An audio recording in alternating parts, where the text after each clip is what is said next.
Nice to be back. Second day of press, third day at the con.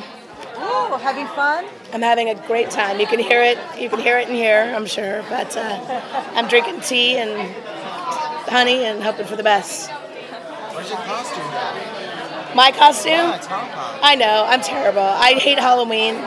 I never dress up for Halloween, mostly because I can never think of a good costume. So trying to think of a good costume for Comic-Con would give me so much anxiety. I prefer to just walk through as myself and be the standout loser with no costume. Well, there's multiple threats in the season. There's the threat of our supernatural heroes trying to get home to Mystic Falls, and of course Damon and Bonnie trying to get home. Period, because where they are, it's not easy to get out of, and there's this ever sort of growing sense of dread that somebody out there is not really happy with them and is determined to mess with their world. So the threats are going to come from some surprising places in the beginning and kind of grow and grow more steadily over the course of the season until basically it's sort of coming at everybody from all sides. What kind of role will Colin Ferguson have? Colin is playing a character. It's funny, at the other table just said, "Oh, and you cast Colin Ferguson as your new villain," and I said, "That's actually not true. Colin is playing a man who is very invested in the community of Mystic Falls and very invested, in the bucolic, sleepy, safe community of Mystic Falls, which it is now. Now that the supernaturals are not able to enter, so he's just a man who's going to want to try to keep it that way. So the conflict there will come from his want, which is to keep it a safe place. The problem is that our heroes, half of them want their way back in. Caroline's got a terrific storyline, and I won't spoil anything for the second half of the season, although it's going to be pretty big.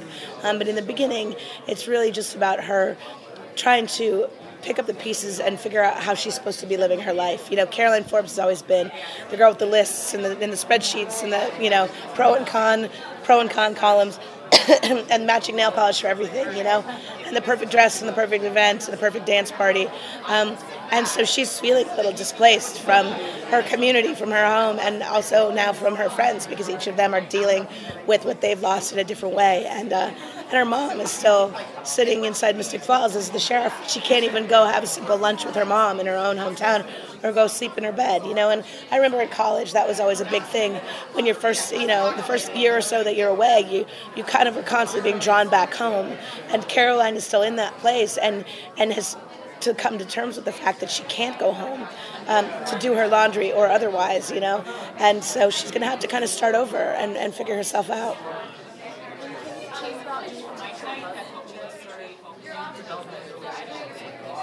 I can tease a little, just a little. I think that something that we're really excited about is seeing Tyler in a new dynamic with somebody. One of the fun things that's happened over the 4 months is that he and Elena have actually become buddies, like really good buddies. And so seeing him have like a girlfriend, like he used to have with Caroline before they got together is really enjoyable. And then seeing him kind of have the hots for somebody, not Elena, but have the hots for somebody, and develop a romance for him. He hasn't really had a romance since Caroline, and they've come back to a good place with each other. So it's time for him to find something for himself. So I'm excited about that. Alaric is gone, but Damon is gone, but Alaric is back. Yes. But what about Staffel? Will he bond with Alaric, or how will that play? I think that one of the bigger surprises of when we come back is how Stefan's been handling the loss of his brother and the circumstances that surrounded it, and who he's decided to stay close to and who he hasn't. So I'll have to give you the big wait and see on that one.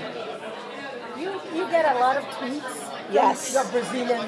Yes. Yeah, I know you're Brazilian fans, and they suggest a lot of stuff. And Belina is very popular Yes. down there, you know that. But anyways, at what point do you consider the fans' opinions and suggestions? Well, I'll tell you, in the beginning of the first couple seasons, it was a lot because they would latch on to something that they really loved, and it was really fun for us to, when it didn't really impact story one way or the other, to layer things in, and so the big trend over the last now 2 years is this Delana Kiss in the Rain, right? Like everybody, and I read it and I laugh because I just know how horrible that would be to shoot. And just how god awful, everyone would be so miserable because of the rain and the rain towers, and it's cold and what nightmare hair and makeup disaster. But stuff like that, it's the kind of thing that it doesn't hurt your story. You're not letting somebody's want take you one road or another. You're just saying, boy, it would be nice if there was ever a Delana Kiss, if we could ever do it in the rain, just for those people. Even if it's 10 of them or 1,000 of them or 100,000 of them, I have no idea. But they've been at it for 2 years, so it's you kind of want to slip them a little gift, That being said, I have no plans for Delana Kiss in the Rain right now. Thank you. Are you this season going to be more actively involved, I guess,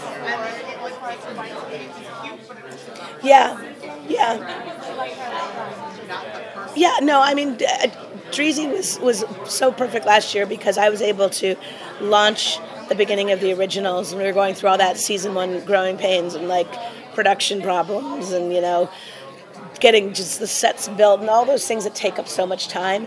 And so we broke a lot of the season before I got into that, but then while I was in that mess, she was able to really carry the show brilliantly, and I was able to help and shape and do all those things. But this year, because Originals is smooth and Vampire Diaries is smooth, I can kind of split my time equally between the two. And I wrote the second episode, which I love. I think it's beautiful. I think that it'll be good. And then I'm going to write again in the middle of the season. And as always, I always take a little pass through every script, and I did last year more often too. So my voice is in there, just sometimes more than others. Thank you guys. Thanks, guys.